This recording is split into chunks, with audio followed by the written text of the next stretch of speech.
But honey, I am your mom. I don't remember how old I was, just that I was small enough to fit in the front baby seat of a grocery cart. That put us in the very late 90s, early 2000s. I was grocery shopping with my mom at a Costco. For those who don't know the chain, it's basically a huge warehouse where everything is sold in bulk. Food, clothes, books. It's basically a Walmart. But if Walmart sold cereal boxes in counts of threes, or frozen dinners by the dozen. My mom has a habit of pulling her grocery cart down to one side of the aisle in stores, and then walking the length of the shelves, picking what she wants, and then coming back to the cart and dumping what she has in the basket. I don't get why she does it, but hey, moms do weird things. So I may be 4 or 5 years old, sitting in the front basket, playing with my Game Boy Color, when she pulls over next to a fruit display in Costco and tells me that she's gonna look at different deals and to sit tights. I wasn't a very fidgety kid, so I said no problem. She's gone for a couple of minutes. I'm absorbed in Pokemon, so I don't really notice her walk up until the cart starts moving. Being a kid, I instinctively trust she's the one pushing the cart. I was wrong. After a moment or two, I catch out of the corner of my vision her red nails. This is a problem, because my mom never paints her nails and never ever wears them long. I look up. The lady pushing the cart is a little older than my mother. Same curly black hair, but pulled into a ponytail at the nape of her neck. I still remember she had tanned, Italian-type skin with thick red lips, a heavy coat of eyeliner, and brown eyes. She was pretty skinny. Her teeth were yellow, and she smelled like what I later realized was bad BO. This wasn't my mom, so I said very loudly. She laughed and looked around and pushed the cart a little faster. I said it again, and she looked me dead in the eyes and said, and I'm paraphrasing here because I don't remember the exact wording, "Oh, sweetie, what game are you playing? I am your mom." So the way the Costco is set up, at least ours, is that in the produce area, instead of aisles, they're more like islands. They're large square setups that you can see the entire length of the produce section if you walk in that area. So of course, I can see my actual mother a few displays away. As loud as I could remember yelling, "Mom!" and watching her head whip around to look at me, right as this lady is trying to cover my mouth with her hand. I don't know if she decided then I wasn't worth it because I was so noisy, or if looking back at my mother charging from a few displays over. She's built like a linebacker, honestly. But anyways, this woman squeezed her hand around my little face once and then booked it. My mom comes running up to me and starts asking me a million questions at once, and my little brain thinks all of a sudden that I'm in trouble for using my outdoor voice inside because she looks mad, so I start to cry. By the time she calmed me down, the lady was already gone, and reporting her to the head of the security store never found her inside. And security cam footage showed her leaving, but never with anyone else. Don't know why she picked me up or what it would have been for, but I'm just glad my real mom ended up scaring her away, and that nothing became of it. So, to the lady who tried to kidnap me from the Costco produce section claiming to be my mother, let's not meet again.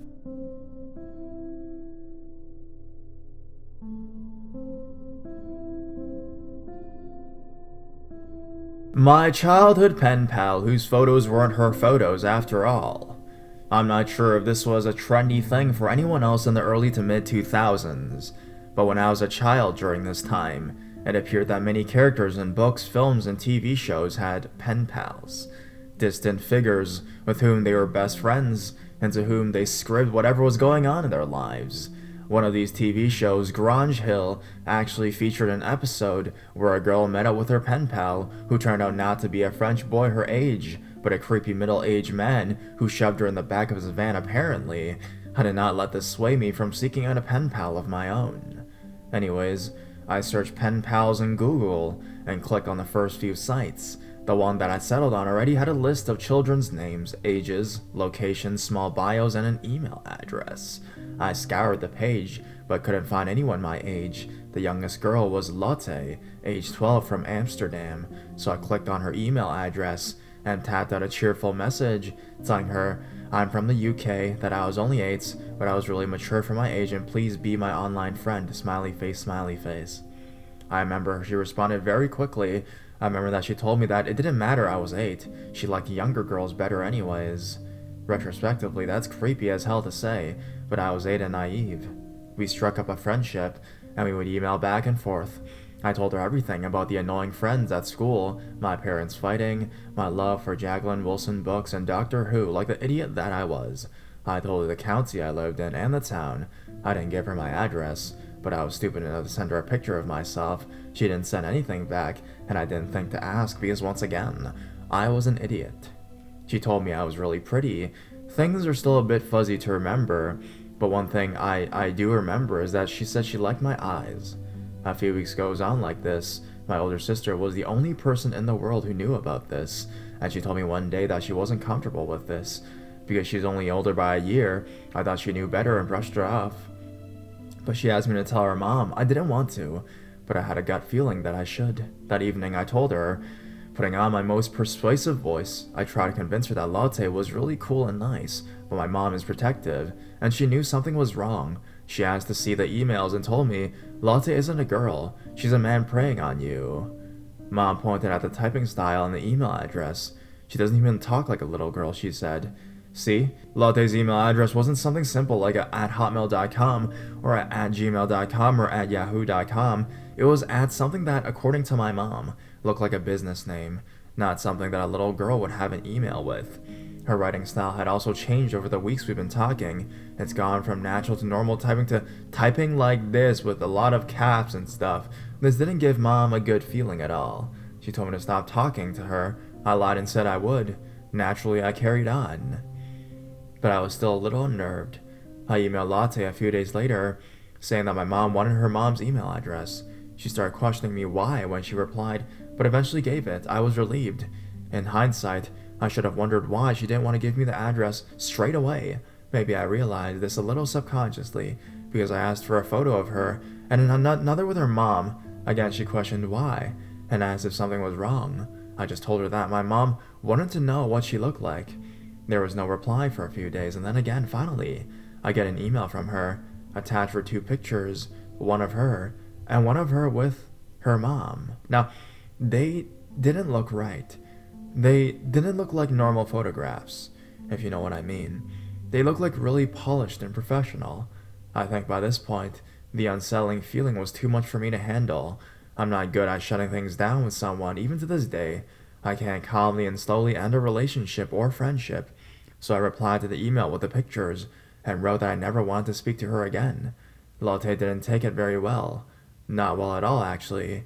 She told me she hated me, and that I was ugly. She said a few other nasty things, but what freaked me out was when she told me she would make me as miserable as I made her. You can guarantee that if I wasn't scared before, I was shitting myself then. I cried and told my mom, who was pissed about me lying but worried as well. So I guess when she banned me from using the internet for a few weeks, it was actually a protective measure as well as a punishment. Nothing happened. This made me think that maybe I freaked out on Lotte for no reason. Maybe she hadn't lied. It was only a year and a bit later when I stumbled upon a new show and found out that those pictures weren't Lotte after all. Does anyone else remember an Australian show called Mortified? The photos she had sent were actually headshots of the lead actress, Marnie Kennedy.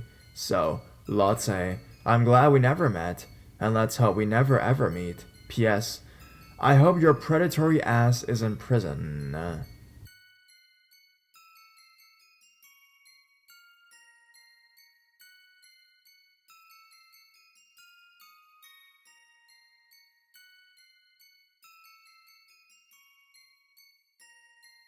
Satanic Castle. This is my second post to this subreddit. It happened to me and the man I was dating back in the late spring of 2000. I'm an avid and experienced urban explorer. I have visited many different abandoned sites. This place I am writing about has been explored several times by others since, but when I visited it, it wasn't as common knowledge location, and all the buildings were still intact, except for the main house which had, from what I had heard, burned, leaving nothing but the outer stone wall. Nothing but the outer wall remains. All the other buildings were torn down since I was there. To more recent urban explorers, it is known as the Stone Castle, and more recently the Ulster Castle. When my boyfriend at the time discovered it, he saw it in the distance from a roof he was working on. A large barn, a carriage house, and towards the back of the property a stable. The first weekend, we both had off together. We made the hour drive to explore it. The property had absolutely stunning, on the top of a hill back from the road. You could almost imagine living surrounded by such beauty, and we did exactly that. The house itself was gone except for the wall, and if you looked in the basement window, you can see an old stove laying amongst the wreckage. You could tell it had been a beautiful home at one time, to whomever owned it. Being the explorer I was, I insisted we had to investigate every single corner of every single building that was on the property, and although my ex was less than enthusiastic about it, I insisted. I honestly did not see the point of driving for an hour just to look at the outside of the buildings. No, I had to go in the buildings. The first building we explored was the barn, both upstairs and down. Down in the basement of the barn is where things went from wow to holy shit really fast. In the basement, it had been used as a place for satanic sacrifices. There was satanic artwork all over, a knife with what appeared to be blood on it, and an altar with black candles, a bottle of what smelled like blood. The most disturbing piece was that whatever satanic group was using it had built a makeshift cage out of the silo with chains inside and everything. My boyfriend at the time wanted to get the heck out of there as fast as possible, but I convinced him to stay so we could explore the rest of the building on the property. I told him it probably was just a bunch of kids just screwing around. No big deal, right? Wrong. Our next stop was the stables at the back of the property, and honestly, I was so caught up in my love for exploring that he would not have been able to persuade me to leave without going into every single building no matter what. I opened the door into the stable, and the smell hit me. Rotting flesh, and the entire room was littered with animal corpses. Dogs, cats, rabbits, even coyotes, foxes that had been horribly mutilated. It was absolutely the worst thing I'd ever laid my eyes on. As soon as my boyfriend saw that, he grabbed me and said that we're leaving right at that moment, and that killing animals is not stupid kids doing stupid things. This is some serious shit. So we started to leave, but there was one more building. I wanted to check on the way out of the carriage house. He said no effing way were we going there, and stomped up the hill back to the main house, assuming I would follow. I didn't follow. I went around the hill by myself and took a quick peek in the carriage house. The carriage house was anticlimactic. It had absolutely nothing in it. It's actually a good thing that I snuck off like I did, because if I hadn't, we wouldn't have seen them coming. They would have been able to sneak up on us as we were coming up the hill and do God knows what to us. The first thing I noticed was an adult man with a baseball bat. He actually had opened our car door and was rifling through things in our car, trying to find a key, I'm guessing. There were about 8 people in total in the group, ranging from adults, I'd say in their 30s, to teenagers and children, no more than 12 or 13. They all had weapons, golf clubs, sticks, a cane, and baseball bats.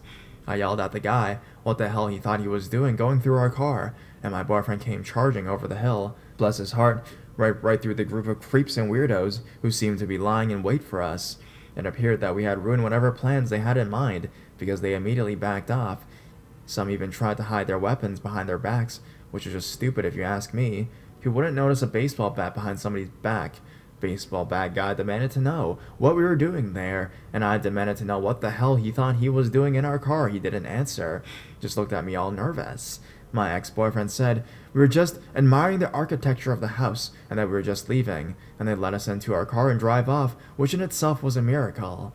I'd say in light of what we had discovered on the property, they followed us in a black pickup with no plates for a good 20 minutes. Instead of heading for home, we went to the closest city, which was Barrie, Ontario, filed a report with a policeman who seemed more shaken than us, and headed home. My ex never went back to that roofing job again. He had someone else finish it, and he went to another one. I wanted to go back, but after telling people what happened, I couldn't find anyone to go with me. My ex and I continued various explorations, but we both started carrying knives after that. I still carry one to this day, even when I hike. I have not read of anyone else having similar experiences at Satan's Castle. Recently, my cousin, who is also an explorer, contacted me with a place she wanted to explore. Guess where, and guess what? We have made arrangements to go there in the next couple of weeks. So on that note, and many years later, Satan's Castle cult, let's hope we don't meet again. And to any other urban explorers out there, please be careful. You never know what you might come across in these abandoned places.